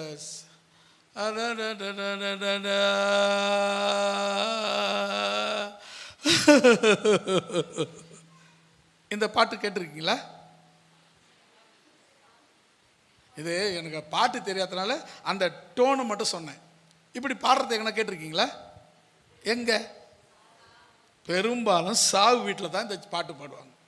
இவங்க திடீர்னு பாட்டு இப்படி பாடினாங்க பாருங்க, எனக்கு தூக்கி வாரி போட்டா போச்சு. யாரான்னு பார்த்தா ஒரு அம்மா ஜெபம் பண்ணிங்குது. ஆடா பாவிங்களா. அவரை பாஸ்டர் கூப்பிட்டு கேட்குறேன், என்ன பார்த்து, இவங்க எப்பவுமே இப்படி தான் ஏன் ஜெபம் பண்ணுவாங்க, அவங்கள நிப்பாட்டு அப்படின்னு. அவங்கள நிப்பாட்டுன்னு சொன்னேன், ஜபத்தை நிறுத்துன்னு சொன்னேன். அவங்க எனக்கு அதுக்கப்புறம் கூப்பிடணும்னு அவசியம் எனக்கு கிடையாது. ஆனால் எது செய்தாலும் தேவன் விரும்புகிற மாதிரி செய்யணும், அதுதான் சரி. இப்போ அந்த தேவன் விரும்பி இருப்பார்னு நினைக்கிறீங்களா? எனக்கே பிடிக்கலையே, அப்புறம் எப்படி தேவனுக்கு அது பிடிக்கும்? யோசித்து பார்க்க வேண்டிய விஷயம். வீணா வார்த்தைகளை அலுப்பக்கூடாது. அப்புறம் அதிக வசனிப்பினால், ரொம்ப பேசணும் ஆண்டவர் கேட்பாரு அப்படின்னு நினச்சிக்கின்னு நிறைய பேசுறது, அதிக வசனிப்பினாலே தங்கள் ஜெபம் கேட்கப்படும் என்று நினைக்கிறார்கள். அவர்களை போல நீங்கள் செய்யக்கூடாது. ஆமேன். அல்லேலூயா. அவங்கள போல. அப்போ நம்ம 1 மணி நேரம் ஜெபம் பண்ணுங்க. என்ன சொல்லி ஜெபம் பண்ணுறது அப்படின்னா ஒன்றும் வேணாம், அவர் பேரை சொல்லி துதிச்சுக்கிட்டே இரு. கடைசியில் என்ன சொல்லணுமோ அதை சொல்லி முடி. அவ்வளோ நேரமும் துதிச்சுக்கிட்டே இருப்பான். ஆமாங்க, அவர் துதிக்குள் வாசம் பண்ணுகிறவர். அல்லேலூயா. அவர் துதியில் நடுவில் இருக்கிறவர். நீ துதிக்க துதிக்கவும் நடுவில் இருப்பார். கடைசியாக முடிக்கும் போது எனக்கு தெரிஞ்ச இன்னொரு கூட ஒருத்தர் சொல்கிறேன். அமெரிக்கா தேசத்தில் இதில் நான் கேட்ட இதுதான் உண்மையாக நடந்த சம்பவம்னு கேட்டது தான். டேவிட் ஜிம் அப்படின்னு ஒருத்தர், மூட்டை தூக்குற தொழிலாளி, சுமை தூக்குற தொழிலாளி. அமெரிக்காவில் கூட அவங்க இருப்பாங்களா? எல்லா நாட்டிலையும் அந்த தொழில் செய்கிறவங்க இல்லைன்னா, சின்ன சின்ன தொழில் செய்கிறவங்க இல்லைன்னா அந்த நாடே நாரி போடும். அதனால் அவர் அந்த மூட்டை தூக்குற தொழிலாளி. அவர் என்ன பண்ணார், மூட்டை தூக்குற தொழில் பண்ணும்போது போகும்போது டெய்லி போகும்போது அவர் சர்ச்சு வழியால் கடந்து போவார். சர்ச்சு இருக்கிற அந்த ரோட்டால் தான் அவர் கடந்து போகணும். போய் நேராக சர்ச்சில் வாசலில் முழங்கால் படிட்டு ரொம்ப நேரம் முழங்காலில் நின்று கண்ணுலேருந்து தண்ணீர் மட்டும் வரும். கண்ணுலேருந்து கண்ணீர் வரும், ஆனால் வார்த்தை வரவே வராது. அப்படியே கண்ணுலேருந்து தண்ணி தாரையாக போகும். அப்படியே அப்படியே நின்று அப்படியே கண்ணு மனசுக்குள்ளே ஜெபம் பண்ணிட்டு கடைசியில் எழுந்திருக்கும் போது, ஜீசஸ் நான் ஜிம் வந்திருக்கிறேன், அதை ஆங்கிலத்தில் சொல்லி நான் ஜிம் வந்திருக்கிறேன் அப்படின்னு சொல்லிட்டு அவர் வேலைக்கு போயிடுவார். இப்படி நாலொரு மேனி இப்படியே தான் இருக்குது. ஒரு நாள் அவர் அந்த ஜெபம் பண்ணுற அவளுக்கு காணும். என்ன ஆச்சுன்னா, மூட்டை தூக்கும்போது மூட்டை அந்த மிரண்டு விழுந்து அப்படியே அவர் சப்பையாக நசுங்கி போட்டார். உயிர் மட்டும் இருக்குது, உடம்பு என்னாச்சு, எலும்பெல்லாம் நசுங்கி சப்பையாக போயிட்டார். ஹாஸ்பிட்டலில் எத்தனை சேர்த்தாங்க, மொத்தமே ஜாம் ஆகிப்போச்சு, காப்பாற்ற முடியாது, உயிர் மட்டும் இருக்குது. அதனால் இதில் தூக்கி போட்டு சொல்லிட்டாங்க, சவக்கடங்களை தூக்கி போட்டு சொல்லிட்டாங்க. எப்போ போதோ போட்டோம் அப்படின்னு சொல்லிட்டு. அதே போல் இவர் சவக்கடங்கள் இருக்கிறாரு, சவக்கடங்கள் தூக்கி போட்டாச்சு.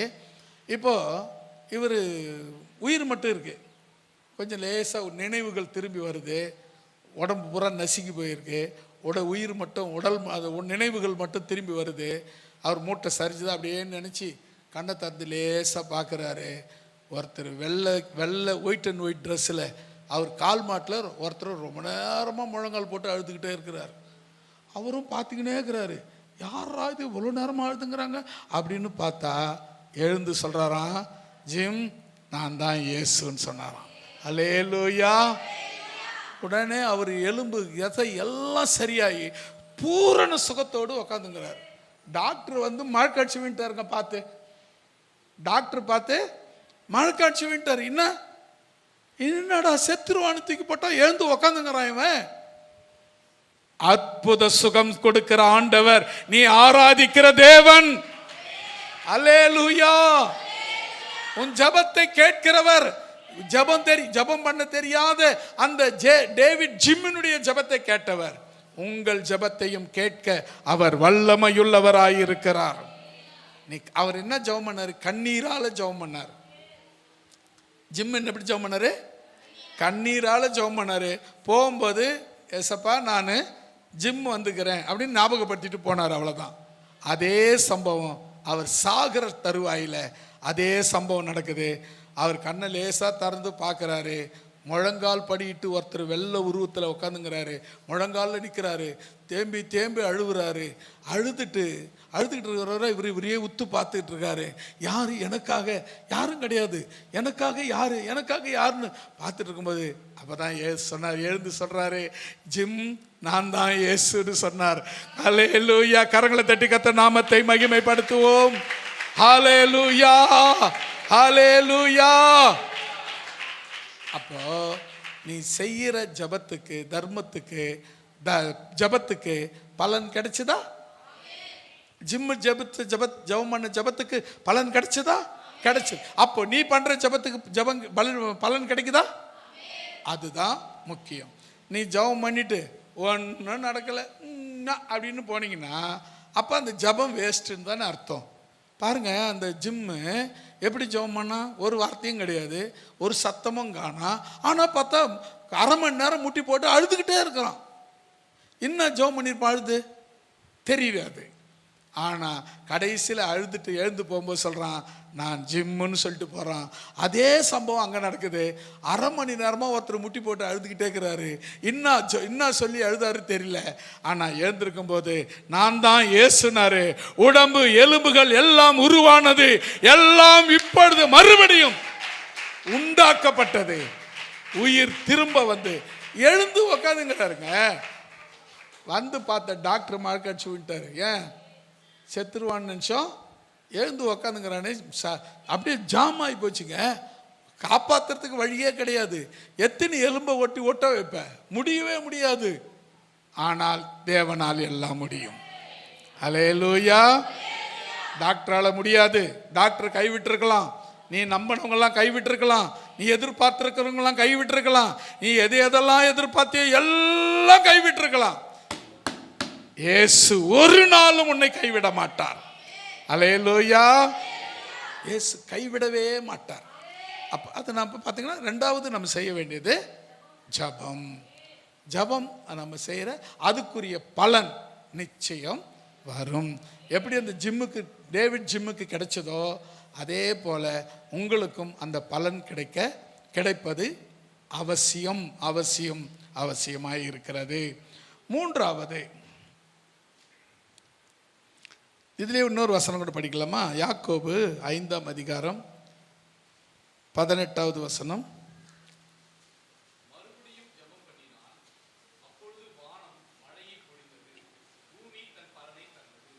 ஆமென். ஜெபம் பண்ணீங்கன்னா அது வேலையை அது செய்ய ஆரம்பிச்சிடும். இப்போ நம்ம யுத்தம் நடக்குது, ஜெபம் பண்ணுங்கன்னு சொன்னா நீங்கள் ஜெபம் பண்ணி என்ன பண்ணுறீங்க? நம்மளால ஒன்றும் முடியாது. நான் மறுபடியும் சொல்கிறேன். ஆனால் ஜெபம் பண்ணோம்னா ஆண்டவர் அவர் செயல்பட ஆரம்பிச்சிருவார். அல்லேலூயா. அவர் செயல்பட முடியும். அவர் நினைச்சா எல்லாத்தையும் மாற்றி அமைக்க அவரால் முடியும். சப்பையா நசுங்கி போன ஒரு மனுஷனை மறுபடியும் உருவாக்க முடியும்னா எல்லாத்தையும் மாற்றி அமைக்க அவரால் மட்டும்தான் முடியும். அப்போ நாம செய்ய வேண்டியதுன்னா ஜபம். மறுபடியும் ஜெபம் பண்ணினான், அப்பொழுது வானம் மழையை பொழிந்தது, பூமி தன் பலனை தந்தது. நீங்க ஜெபம் பண்ணீங்கன்னா வானம் தன் பலனை தரும், பூமி தன் பலனை தரும். மூன்றாவதாக கொலேசியர் 3ஆம் அதிகாரம் 23வது வசனம். நீங்கள் கர்த்தராகிய கிறிஸ்துவை சேவிக்கிறதினாலே சுதந்திரமாகிய பலனை கர்த்தராலே பெறுவீர்கள் என்று அறிந்து கொள்ளுங்கள். அல்லேலூயா. இப்ப என்ன படிச்சீங்க? புரியுதா? இதுனா வசனம் புரியுதா? என்ன புரிஞ்சுது? கர்த்தராகிய கிறிஸ்துவை என்ன சேவிக்கிறதுன்னு என்ன? சேமிப்பில் வைக்கிறதா? சேவிங் பண்றதா? அப்படி இல்லை. அப்ப எப்படி? ஆராதனை. அல்லேலூயா. அவரை நீங்கள் மனமாற உள்ளார மனமாக நீங்கள் ஆராதிக்கும் பொழுது என்ன பலன் கிடைக்குதா? சுதந்திரம், விடுதலை, நன்மை, சுதந்திரமாகிய பலனை பெற்றுக்கொள்வீர்கள். அல்லேலூயா. இப்ப பாருங்க, என்னத்தினால என்ன பலன் கிடைக்குதுன்னா, கர்த்தராகிய கிறிஸ்துவை சேவிக்கிறதுனா துதிக்கிறது, ஆராதிக்கிறது, ஜெபிக்கிறது, இது எல்லாம் அதில் அடங்கும். சேவிப்பது அப்படிங்கிறது குறிப்பா நம்ம தெளிவா சொல்லணும்னா ஆராதனை. அல்லேலூயா. நீங்கள் தேவனை ஆராதிப்பதினாலே என்ன பலன் கிடைக்கிறது? நீங்கள் சுதந்திரவாளிகளாக, சுதந்திர பெற்றவர்களாக, சுதந்திரிக்கப்பட்டவர்களாக காணப்படுகிறீர்கள். அல்லேலூயா. இப்படிப்பட்ட பலனை நீங்கள் பெற்றுக்கொள்கிறீர்கள். அல்லேலூயா. அடுத்ததாக, நான்காவதாக, மத்தேயு எழுதின சுவிசேஷம் 6ஆம் அதிகாரம் 16, 17, 18. நீங்கள் உபவாசிக்கும் போது மாயக்காரனை போல முகவாடலாய் இராதேயுங்கள். அவர்கள் உபவாசிக்கிறதை மனுஷர் காணும் பொருட்டு தங்கள் முகங்களை வாட பண்ணுகிறார்கள். அவர்கள் தங்கள் பலனை அடைந்து தீர்ந்தது என்று மெய்யாகவே உங்களுக்கு சொல்லுகிறேன். 17வது வசனம். நீயோ உபவாசிக்கும் போது அந்த உபவாசம் மனுஷருக்கு காணப்படாமல் அந்தரங்கத்தில் இருக்கிற உன் பிதாவுக்கே காணப்படும்படியாக உன் தலைக்கு எண்ணெய் பூசி உன் முகத்தை கழுவு. அப்பொழுது அந்தரங்கத்தில் பார்க்கிற உன் பிதா உனக்கு வெளியரங்கமாய் பலனளிப்பார். அல்லேலூயா.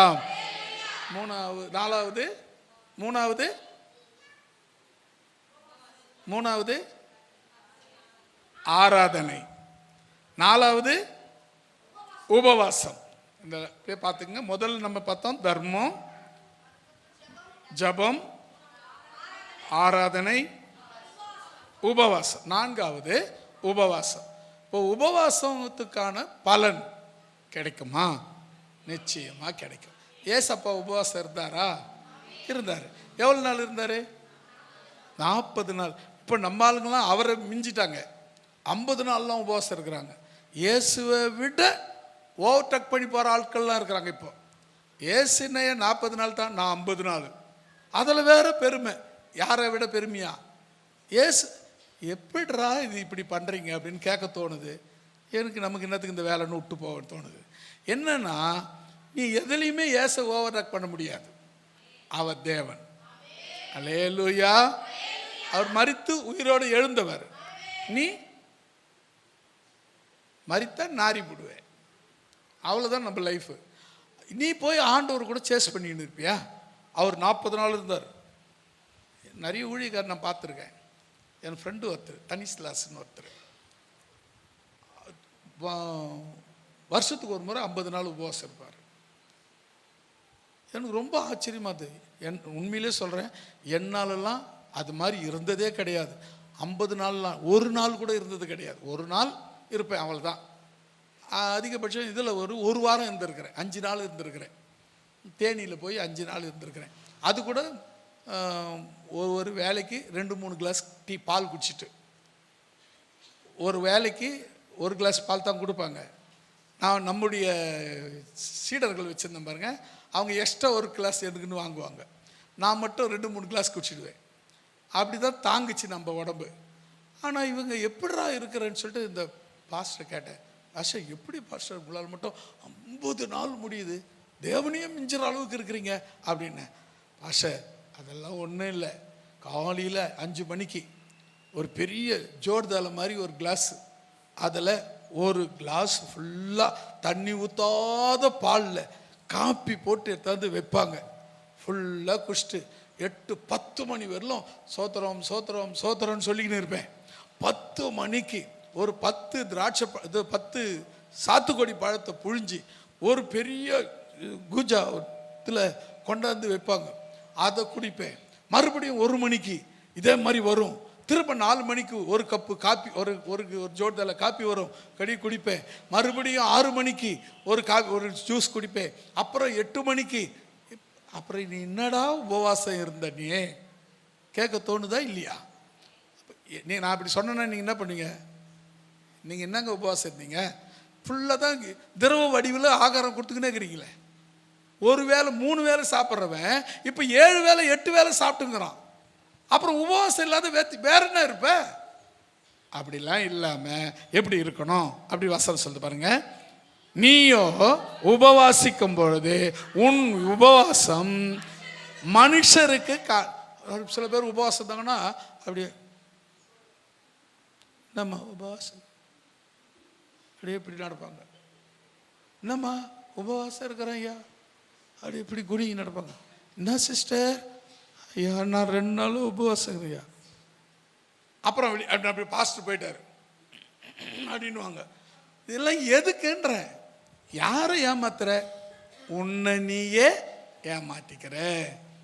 வசனம் சொல்ற, நீயும் உபவாசிக்கும் போது இந்த உபவாசம் மனுஷருக்கு காணப்படாமல் அந்தரங்கத்தில் இருக்கிற உன் பிதாவுக்கே காணப்படும்படிக்கு முதல்ல உன் தலைக்கு எண்ணெய் பூசு, உன் முகத்தை கழுவு. எண்ணெய் தலைக்கு எண்ணெய் பூசுறதுனா என்ன? உன் அபிஷேகம் உன் தலை மேலே வை. மூஞ்ச கழுவுறதுனா முகத்தை கழுவு. அப்படின்னா நீ யாருன்னு ஆண்டவருக்கு சொல்லு. அல்லேலூயா. யாக்கோபு ரொம்ப நேரமாக ஜெபம் பண்ணிக்கிறான். வெட்டிக்கிறவரில் ஜெபம் பண்ணிக்கிறான். ஆண்டவருக்கு தெரியாதா யார் ஜெபம் பண்ணுறாங்கன்னு? அவர் கேட்குறாரு, நீ யார் பாடின்னு. அவன் சொல்கிறான், நான் யாக்கோபு தான் ஆண்டவரே. உடனே பாருங்க அவருக்கு அவரு, இனிமே நீ யாக்கோபு இல்லை இஸ்ரவேல். இந்த முகத்தை கழுவுறதுன்னா இதுதான். சில பேர் ஜெபம் பண்ணுவாங்க, அவங்களுக்கு இருக்கிறத எல்லாத்தையும் மூடி மறைச்சிட்டு அப்படியே வெளியே போட்டு ஜெபம் பண்ணும்போது ஹல்லேலூயா ஜீசஸ் அப்படியே வல்லமை இறங்குது குடு குடு குடு குடு குடு குடு அப்படின்னுவாங்க. நான் சொல்கிறேன், யாருக்காக நடிக்கிற? எதுக்கு நடிக்கிற? அவன் தான் சினிமாவில் நடிக்கிறான். நீ சினிமா தேட்டரே கேமராவே இல்லாமல் நடிக்கிறிய, எப்படி இது அப்படின்னு கேட்க தோணுதா இல்லையா? அப்போ நாம் நடிக்கிறவங்களா இருக்கக்கூடாது. அல்லேலூயா. நீயும் உபவாசிக்கும் போது உன் தலைக்கு எண்ணெய் ஆவியில் நிறைஞ்சி ஜெபம் பண்ணு. ரெண்டாவது, நீ யாருன்னு ஆண்டவருக்கு சொல்லி ஜெபம் பண்ணு. நான் எத்தனை ஆண்டவரே, நான் ஏமாத்துக்காரன் தான் சொன்னான் அவன். நான் யாக்கோபு தான் ஆண்டவரே அப்படின்னு சொன்னான். இனி நீ யாக்கோபு இல்லை இஸ்ரவேல் என்று கர்த்தர் ஆசீர்வதித்தார். அல்லேலூயா. 18வது வசனம், அப்பொழுது அந்தரங்கத்தில் பார்க்கிற உன் பிதா உனக்கு வெளியரங்கமாய் பலன் அளிப்பார். அல்லேலூயா. அது தாங்க உபவாசம். உபவாசத்தினால் கிடைக்கிற பலன் சரீரத்தினால் கிடைக்கிற பலனாக இருக்கிறது. இன்னொரு வசனம் கூட அதில் வாசிங்களேன். மத்தேயு 17ஆம் அதிகாரம் 21வது வசனம்.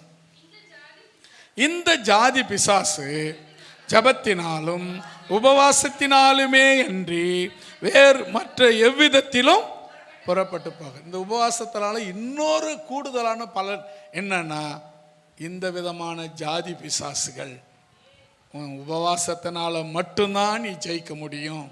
அல்லேலூயா. சில பேர் உபவாசம் இருப்பாங்க, நீங்கள் பார்த்துருக்கீங்களான்னு எனக்கு தெரியல.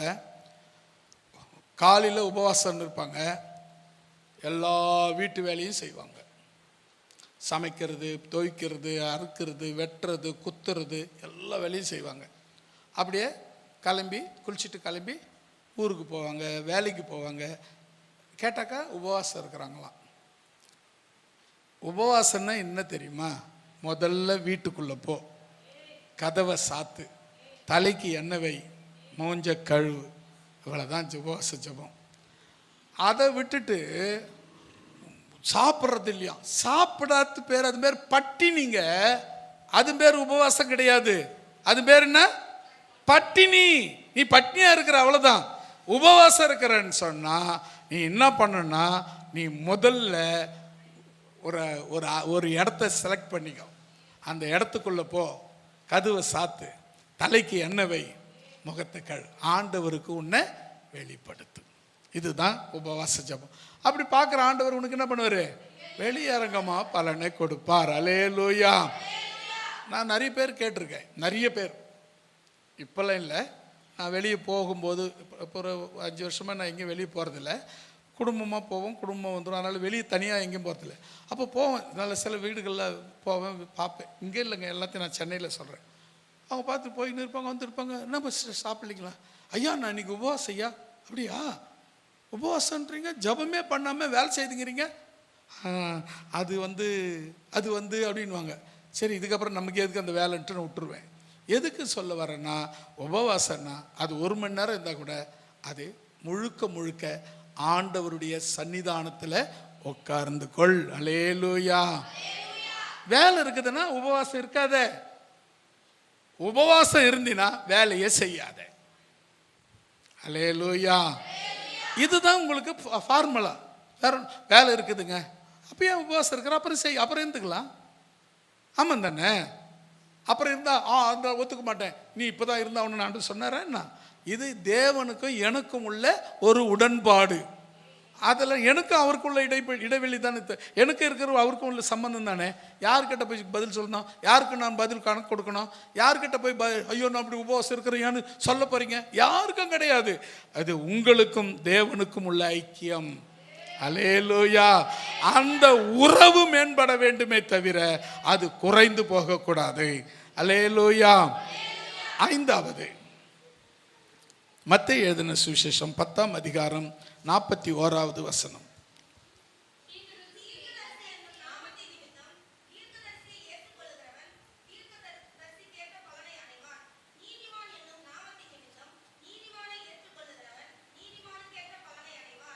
ஆமேன். ஒரு அல்லேலூயா சொல்லலாமா? இப்போ முதல்ல ஃபர்ஸ்ட் பார்ட் மட்டும் பார்க்கலாம். தீர்க்கதரிசி என்னும் நாமத்தின் நிமித்தம் தீர்க்கதரிசியை ஏற்றுக்கொள்ளுகிறவன் தீர்க்கதரிசிக்குரிய பலனை அடைவான். இப்போ நான் இருக்கிறேன், நீங்கள் இருக்கிறீங்க. நான் இப்போ தீர்க்கதரிசியாக உங்களுக்கு முன்னே நின்னா நீங்கள் என்ன தீர்க்கதரிசியாக ஏற்றுக்கொண்டீங்கன்னா அதுக்குரிய பலன் உங்களுக்கு கிடைக்கும். இப்போ நான் ஒரு பாஸ்டராக இருக்கிறேன். நான் பாஸ்டராக இருக்கிறேன். நான் என்ன பாஸ்டராக நீங்கள் என்னை ஏற்றுக்கிட்டீங்கன்னா அந்த பாஸ்டராக ஏற்றுக்கொண்டது நிமித்தம் அதுக்குரிய பலன் உங்களுக்கு கிடைக்கும். ஏதோ என் தலைவிதி நான் கேட்டுக்கிறேன், ஏதோ அவருக்கு தலைவிதி அவர் பேசிக்கிறார் அப்படின்னு நினச்சிங்கன்னா இதில் எந்த பலனும் உங்களுக்கு கிட்டாது. அல்லேலூயா. தேவன் ஒரு காரியத்தை செய்கிறார்னா அது அவரால் மட்டும்தான் செய்ய முடியும். அதை நீங்கள் முதல்ல புரிஞ்சுக்கணும். முதல் பாருங்க 41வது வசனம். தீர்க்கதரிசி என்னும் நாமத்தின் நிமித்தம் தீர்க்கதரிசியை ஊழியக்காரனை ஏற்றுக்கொள்ளுகிறவன் தீர்க்கதரிசிக்கு ஏற்ற பலன், அதனால வர பலனை அவன் அடைந்து விடுவான், பெற்றுக்கொள்ளுவான். அதற்குரிய நன்மை அவனுக்கு உண்டாகும். அல்லேலூயா. ஆறாவதாக அந்த 2வது பார்ட்,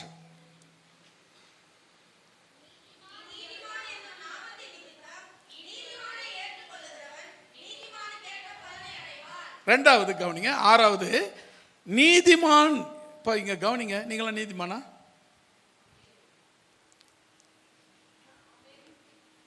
ரொம்ப யோசித்து சொல்றீங்க. நீதிமான்னா என்ன? அப்பதான் நீங்க நீதிமானா இல்லையான்னு உங்களுக்கே தெரியும். என்னவா இருக்கும்? குழப்பமா இருக்குதே. நீதிமான்னா யார்? நீதிமான்னா என்ன? நான் ஒன்னே ஒன்று சொல்லிடுறேங்க, நீங்கள் இப்போ அப்புறமா ஈஸியாக புரிஞ்சுக்கிற மாதிரி. ஆபிரகாம் தேவனை விசுவாசித்தான், அது அவனுக்கு நீதியாக எண்ணப்பட்டது. இப்போ நீங்கள் சொல்லுங்க. அப்போ முதல்ல சொல்லலையே. அப்போ நீங்கள் இப்போ யாரு? நீதிமான்கள். நீங்கள் நீதிமான்களாக போகும்போது உங்களை ஒருத்தர் ஏற்றுக்கொள்ளுகிறாங்கன்னா அந்த நீதிமானுக்கு கிடைக்க வேண்டிய பலன் இவர்களுக்கு கிடைக்கும். யாரை ஏற்றுக்கொண்டவங்களுக்கு?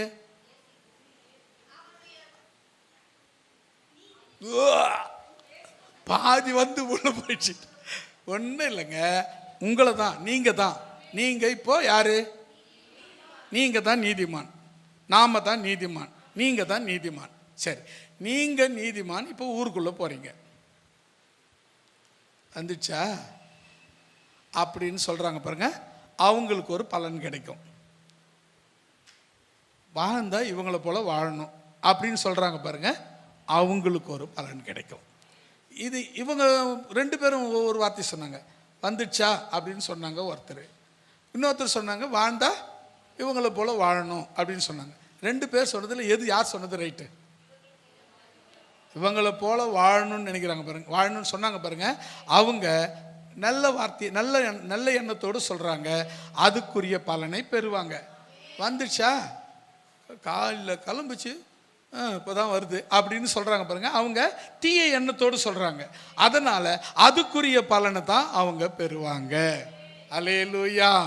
இப்போ பாருங்க, நீதிமான் உங்களை தீர்க்கதரிசியா ஏற்றுக்கிறவங்களுக்கு தீர்க்கதரிசிக்குரிய பலன் அவங்களுக்கு கிடைக்கும். யாருக்கு?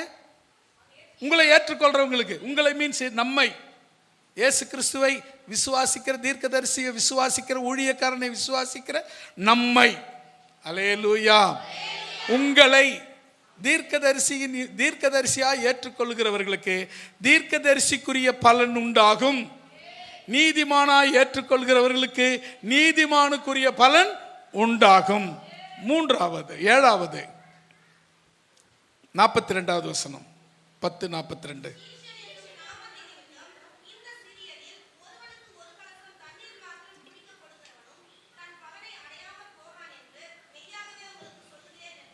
ஆமீன். ஒரு அள்ளியில சொல்லிடலாமா? சீசன் ஏற்கனவே சொன்னேன்னு நினைக்கிறேன். சீசன்னா யாருன்னு. யாரு? நீங்க தான் சொல்லிட்டாதீங்க. அவ்வளோதாங்க. இயேசுவை அப்படியே ஃபாலோ பண்ணுறவன். ரெண்டாவது, அவர் சொல்கிறத மட்டும் செய்கிறவன், இவன் தான் சீஷன். இப்போ நீங்கள் சீஷன் நம்பிக்கை இருக்கா? அப்போ நீங்கள் தான் சரியா. இப்போ சீஷன் என்னும் நாமத்தின் நிமித்தம் இந்த இந்த இந்த இந்த இந்த சிறியவரில் ஒருவனுக்கு யாராவது ஒருவர் ஒரு கலசம், ஒரு டம்ளர் தண்ணி கொடுத்தா அந்த பலனை இந்த உலகத்தில் அனுபவிக்காமல் போக மாட்டார்கள். அல்லேலூயா. இந்த சிறியவர், இப்போ நீங்க யாரு? பெரிய பெரிய ஆட்கள் கிடையாது, நாம சிறியவர்கள். நம்ம ஒருத்தர் சீஷனாக ஏற்றுக்கொண்டு நமக்கு ஒரு கிளாஸ் தண்ணி கொடுக்கிறவங்களுக்கு அதற்குரிய பலனை பெறுவார்கள். அல்லேலூயா. நாங்கள் ஆரம்ப காலங்களில் ஊழியத்துக்கு போவோம். சில வீடுகளில் அவங்க வீட்டில் உட்கார வச்சு, சேர் போட்டு உட்கார வச்சு எல்லாருக்கும் மோர் கொடுப்பாங்க. அவங்க ரட்சிக்கப்பட்டவங்களான்னு கேட்டால் இல்லைன்னுவாங்க. நீங்கள் எங்கே சர்ச்சுக்கு போகிறீங்களா? இல்லை. இயேசு உங்களுக்கு தெரியுமா? தெரியாது. ஆனால் எப்படிங்க இதெல்லாம் செய்தீங்க? ஏதோ நல்லது சொல்கிறீங்கன்னு தெரியுது, உங்களுக்கு உதவணும்னு மனசில் தோணுது, உங்களுக்கு எதையாவது குடிக்க கொடுக்கணும்னு என் மனசில் தோணுச்சு, அதனால் செய்கிறோம். அப்போ அவங்க நம்மளை யாராக ஏற்றுக்கிட்டாங்க? சீஷர்களாக ஏற்றுக்கொண்டாங்க. அவங்க ரட்சிக்கப்படலை, ஆனாலும் அதற்குரிய பலனை அவர்கள் பெற்றுக்கொள்கிறார்கள். அல்லேலூயா. சில பேர் நம்ம சுவிசேஷம் சொல்ல போகிறோம், அப்படியே பார்த்துட்டு அப்படியே உள்ளே போயிட்டு வாங்க, நம்ம கதவு தட்டினா கூட வெளியே வர மாட்டாங்க. அவங்களுக்கு அந்த பலன் கிட்டாது. ஏன் தெரியுமா? யாருக்கு கிட்டும்? ஒரு ரட்சிக்கப்படாத ஒருத்தர் நம்மளை கூப்பிட்டு உள்ள உட்கார வச்சு, அவன் இந்த ரட்சிக்கப்படாதவன் கிறிஸ்தவங்களை உள்ள கூப்பிடவே மாட்டான், அவன் உள்ள கூப்பிட்டு உட்கார வச்சு நமக்கு மோர் கொடுக்குறான்னு சொன்னால் அவன் தாங்க சீஷனாக உங்களை ஏற்றுக்கொண்டவன். அவனுக்கு பலன் நிச்சயமாய் உண்டு. அல்லேலூயா. நாங்கள் நிறைய அனுபவிச்சிருக்கோம். அது மாதிரி சில இடங்களில் கூல்ட்ரிங்க்ஸ் வாங்கி கொடுத்துருக்காங்க, சில இடங்களில் மோர் கொடுத்துருக்குறாங்க, சில இடங்களில் நாங்கள் ஜபம் முடிச்சுட்டு போகிற நேரம் ஒரு எல்லாருக்கும் டிஃபன் வாங்கி கொடுத்துருக்குறாங்க. நீங்கள் சாப்பிட்டு தாங்க போகணும் அப்படின்னாங்க. ஐயோ அதெல்லாம் வேணாம். வழுவூர்னு ஒரு கிராமம் இருக்குது, இங்கே தெரியும் எல்லாருக்கும், உங்களுக்கு எல்லாருக்கும் தெரியும். அங்கே ஒரு வீட்டில் டெய்லி ஞாயிற்றுக்கிழமையான மாலையில் ஜபம் நடத்துவோம். அந்த வீடு வராண்டா இந்த பெரிய இவ்வளோ நீட்டு வராண்டா இருக்கும். இதில் பாதி, இந்த சர்ச்சில் பாதி இவ்வளோ நீட்டு அப்படியே இருக்கும் வராண்டா. வீடு பெரிய வீடு. அந்த வராண்டா எப்படியும் ஒரு 50 பேர் 100 பேர் உட்காரலாம். நாங்கள் போயிட்டு அப்படியே தெருவில் டேக்ஸ் கொடுத்துட்டே வந்துட்டு அவங்க வீட்டில் தான் ஜபம் பண்ணுவோம். எல்லோரும் கூடி இருப்பாங்க. ஒரு பெரிய ஆராதனை மாதிரி நடத்தி முடிச்சிடுவோம். முடிச்சிட்ட பேர் நாங்கள் கிளம்புறோன்னு சொல்லுவோம். எங்கே கிளம்புறீங்க? எல்லோரும் சாப்பிட்டு தான் போகணுன்னா. இவ்வளோ பேருக்குமா? நாங்கள் ஒரு 10 பேர் போயிருப்போம். இவ்வளோ பேருக்குமா? இன்னும் 10 பேர் வாங்க, நான் சோறு போடுறேன்றாரு. அவர் இன்னும் ரட்சிக்கப்படவே இல்லை, இதுவரை ரட்சிக்கப்படவே இல்லை. ஏன் இந்த வேலையை செய்தார்? அவர் நம்மளை இயேசு கிறிஸ்துவின் சீஷர்களாக நம்மை பார்க்கிறார். அதனால் இந்த பெரிய காரியங்களை செய்தார். அல்லேலூயா. அவர் யாருன்னா வடூரில் முன்னாள் தலைவர் கோவிந்தராஜ் என்பவர். இப்போ அவங்க பையன்தான் எங்கள் டாக்டரா, பிசியோதெரப்பி டாக்டரா இருக்கிறாரு. அவர் அவங்க பையன்தான். எதுக்கு அவருக்கு என்ன தெரியாது, ஆனால் அவங்க அப்பாவுக்கு என்ன தெரியும். அவங்க வீட்டில் நான் கூட்டம் நடத்தியிருக்கிறேன். நிறைய வந்தவங்க எல்லாருக்கும் சாப்பாடு கொடுத்துருக்கிறார். அல்லேலூயா. சரி, அடுத்தது நம்ம இன்னொரு வசனம் கூட வாசிக்கலாம். 3வது அதிகாரம், மார்க்கு 9ஆம் அதிகாரம் 41வது வசனம். சீக்கிரம் படிங்க, நம்ம முடிச்சிடலாம்.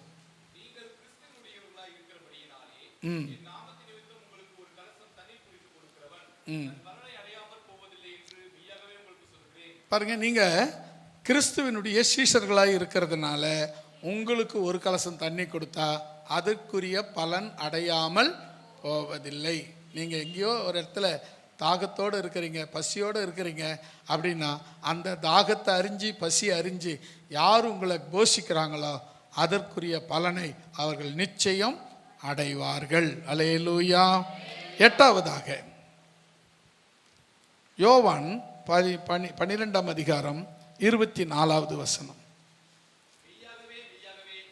மெய்யாகவே மெய்யாகவே நான் உங்களுக்கு சொல்லுகிறேன், கோதுமை மணியானது நிலத்தில் விழுந்து சாகாவிட்டால் தனித்திருக்கும், செத்ததே ஆகில் மிகுந்த பலனை கொடுக்கும். இது என்ன சொல்லப்பட்டிருக்குன்னா, நாம தேவனுடைய தேவனுடைய சித்தமான கிரியைகளை செய்தால் அதற்குரிய பலன் நமக்கு வரும். அது என்ன எப்படின்னா, தேவனுடைய சித்தம் அறிஞ்சு செய்யணும். எதையோ ஒன்று செய்கிறது கிடையாது. இது நான் ஒரு வேலை செய்கிறேங்க, அது என்ன ஏசப்பாவுக்கு பிடிக்குமா பிடிக்காதா, இதை தெரிஞ்சு செய்தீங்கன்னா இதுதான் தேவ சித்தம் அறிஞ்சு செய்கிறது. இப்போ பாருங்கள், மெய்யாகவே நான் உங்களுக்கு சொல்கிறேன், கோதுமை மணியானது நிலத்தில் விழுந்து சாகாவிட்டால், அப்போ அந்த ஒரு விதையை விதைக்கிறோம், அந்த விதை சாகுது, செத்தாதான் அது இன்னொரு உருவத்தை உண்டாக்க முடியும். அதுபோல் நாம் இயேசுவுக்காக நம்மை முற்றிலுமாய் ஒப்பு கொடுக்கும் பொழுது நமக்குள்ளிருந்து இன்னொரு பெரிய அற்புதங்களை தேவன் நடத்த முடியும். அல்லேலூயா. அதுதான் அவருடைய சித்தம் அறிந்து அவர் கிரியைகளை நாம் செய்யும் பொழுது அந்த பலனை நாம் பெறுகிறவர்களாக இருக்கிறோம். 9வதாக யாக்கோபு 5ஆம் அதிகாரம் 7வது 8வது வசனம். இப்படி இருக்க சகோதரரே, கர்த்தர் வருமளவும் நீடிய பொறுமையாய் இருங்கள். இதோ பயிரிடுகிறவன் பூமியின் நற்பலனை அடைய வேண்டும் என்று முன்மாறியும் பின்மாறியும் வருமளவும் நீடிய பொறுமையோடு காத்திருக்கிறான். நீங்களும் நீடிய பொறுமையோடு இருந்து உங்கள் இருதயங்களை ஸ்திரப்படுத்துங்கள், கர்த்தரின் வருகை சமீபமாயிருக்கிறது. அல்லேலூயா சொல்லமா. இப்போ அடுத்தது நீங்கள் என்ன செய்யணுமா, பொறுமையாக இருக்கணும். இப்போ என்னென்ன பார்த்தோம் ஞாபகம் இருக்கா? ஐயோ, முதல்ல என்ன பார்த்தோம்? தர்மம் செய்யணும், அப்புறம் ஜபம் பண்ணணும், 3 ஆராதனை செய்யணும், 4 உபவாசம் பண்ணணும், தீர்க்கதரிசியாக ஒரு ஊழியக்காரனை தீர்க்கதரிசியாக நீங்கள் ஏற்றுக்கொள்ளணும், நீதிமானாக ஏற்றுக்கொள்ளணும், சீஷனாக ஏற்றுக்கொள்ளணும், தேவ சித்தம் அறிந்து அதுக்கு நம்மளை ஒப்பு கொடுக்கணும். அடுத்தது 9வது நீடிய பொறுமை நமக்கு வேணும். சில நேரங்களில் நிறைய சம்பவங்கள் நடக்கும். என்னப்பா இங்கே இங்கே நின்றுங்கிற, அதோ இயேசுனார் வந்து அது போயிட்டாரே அப்படின்னு சொல்லுவாங்க. அவங்க பேச்செல்லாம் கேட்கக்கூடாது. ஏன்னா அவர் வர்றது பரிசுத்தாவி பெற்றவங்களுக்கு நிச்சயமாக தெரியும். இப்படி இருக்க சகோதரரே, கர்த்தர் வருமளவும் நீடிய பொறுமையாக. கர்த்தர் எங்கப்பா வரேனாரு, நானும் பார்த்தேன் 2000 வரேன்னு சொன்னார். 2000 நிறைய பேர் என்கிட்ட வந்து கேட்டாங்க, சார் 2000 உலகம் அழியுன்னு சொன்னாங்களே, இந்த வருஷம் அழிஞ்சிருமா அப்படின்னு கேட்டாங்க. யார் இதெல்லாம் உங்ககிட்ட சொன்னதுன்னு கேட்டேன். நிறைய பைபிளில் எழுதிக்குதுன்னு சொல்கிறாங்களே, நாங்கள் படிக்கிற பைபிள் இல்லை, நீ எந்த பைபிள்னு சொல்கிறேன்னு தெரியலையே அப்படின்னு. சார் விளையாடாதீங்க சார் அப்படின்னாங்க. அதாவது என்ன சொன்னால், அப்புறமா அவங்கள ஏன்னா இப்படி சொன்னால் தான் அவங்க அடுத்தது கேட்குறதுக்கு விரும்புவாங்க, இல்லைன்னா கேட்க மாட்டாங்க. அப்படி சொல்லி அப்புறம் வசனத்தை நான் படித்து காமிச்சு அவங்களுக்கு சொன்னேன், இப்படி எந்த நாட்கள் வரும்போது தான் இந்த உலகம் அழியும், அதுக்கு முன்னே இந்த உலகம் அழியாது. பைபிள் 2000 அழியும்னு சொன்னாங்க சார், அதனால் கேட்டேன் சார் அப்படின்னு அப்புறம் சொல்லிட்டு போவாங்க. ஏன்னா நிறைய பேர் இது ஒரு இதுவாக பண்ணி விட்ருவாங்க. நாம் அதெல்லாம் கேட்கக்கூடாது, நமக்கு பைபிள் சொல்கிறது தான் முக்கியம். அல்லேலூயா. எப்போ வருவார் தெரியாது. ஒரு பக்தர் சொன்னார், என்று நீர் வருவி என் உள்ளம் ஏங்குதே, என்று நீர் வருவி என் உள்ளம் ஏங்குதே, இயேசு ராஜா எந்த நேசா உம்மை காணும் நாள் ஏதோ, என்று நீர் வருவி உள்ளம் ஏங்குதே, என்று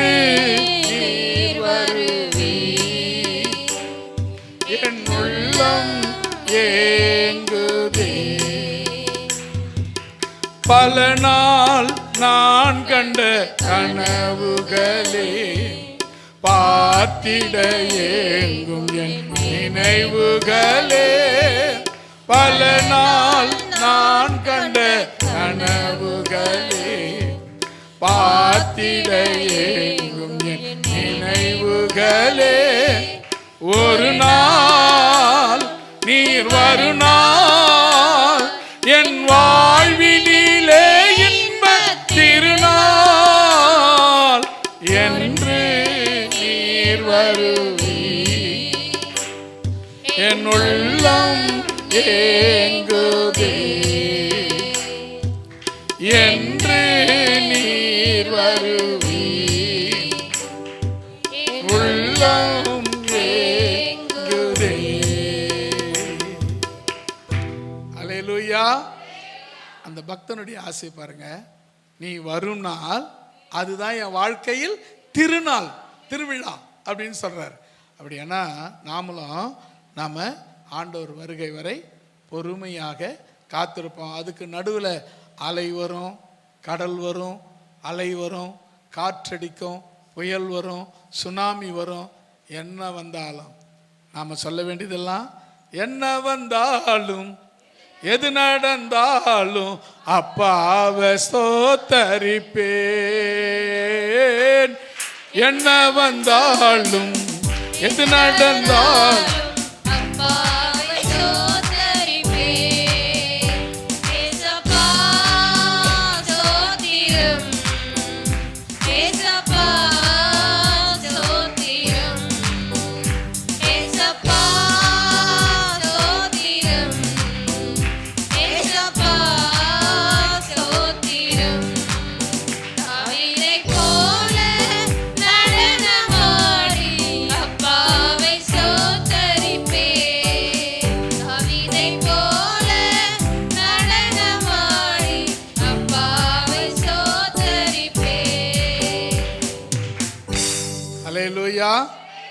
இப்போ ஒவ்வொரு காரியத்துக்கும் ஒவ்வொரு கிரியைக்கும் அதற்குரிய பலன் நிச்சயம் உண்டு. இதெல்லாம் நம்ம பார்த்த எல்லாமே 9 காரியங்கள் நம்முடைய சரீரத்திலே நடக்கக்கூடியவைகள்.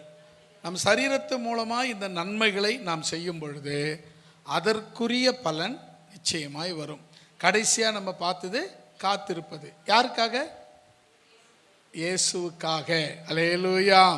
நம்ம நிறைய பேருக்காக பார்ப்போம். சில நேரத்தில் பஸ்ஸுக்காக காத்திருப்போம், மணிக்கணக்கில் காத்திருப்போம். ஆனால் சர்ச்சுக்கு வந்து கொஞ்ச நேரம் காத்திருந்து ஜெபம் பண்ண சொல்லி பாருங்கள், வரவே மாட்டோம். அங்கே போய் ஒண்டியாக எங்கேருந்து. அதே பஸ் ஸ்டாண்டில் பாருங்கள், 1 மணி நேரம் 2 மணி நேரம் காத்திருப்போம். இந்த காத்திருக்கிறத பிசாசு தடுத்துருவாங்க. அவனை அப்புறப்படுத்தி தேவனுக்காக இந்த 9 நல்ல காரியங்களை செய்யுங்க. கர்த்தர் உங்களுடைய வாழ்க்கையில் நல்ல பலனை அவர் கொடுக்க வல்லவராக இருக்கிறார். யாராவது ஒருவர் சத்தத்தை உயர்த்தி